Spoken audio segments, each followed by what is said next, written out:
Hey, Math Ones. I had a lot of questions about this today and yesterday. So I wanted to go ahead and make a quick video about this question. It's in your Peardeck. I believe it's the second to last question on your Peardeck. And a couple of things that I want to clarify when you're checking your answers on the Peardeck slides. So the question here is basically, how do we do this? Is it different from the other problems that we were doing? And yes, it is different from the other problems you were doing. However, the same start, we're going to start the same way. We're going to be finding the least common denominator of 4 and 2 because those are our two denominators that are in this problem. So we're going to go up with our multiples. Okay. And it should be pretty obvious that 4 is going to be our least common denominator. So we're going to go through on both sides of our equation and multiply by 4. All right. So when we multiply by 4 on both sides, remember when you multiply fractions and whole numbers, remember that a whole number is a fraction over 1 and that you guys are multiplying straight across. So I'm distributing this 4 to that 2x and that minus 18, and I'm going to get 8x minus 72 over 4, okay, because 1 times 4 is 4.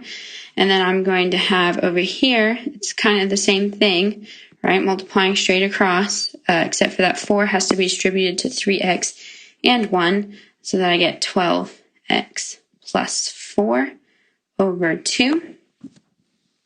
All right, and I think this is where it's kind of tripping you guys up. How am I still getting rid of the denominators here? Well, 8 and 72 are both divisible by 4, so I can take the 4 out or divide by 4 by doing 8x divided by 4, which is 2x, and then 72 divided by 4, which is 18. All right, so that's how I cross the denominator out on that side. On this side, it's very similar. 12x and 4 are both divisible by 2, so that's how I can take that 2 out. So I've got 6x plus 2. And this should be the part where you guys should be able to solve on your own. I will give you maybe a little bit of a hint here. I would subtract 2x from both sides. Okay, and then you guys can solve the rest of that. On the checking your answers, okay, it asks what you're going to multiply both sides by. That's going to be your 4.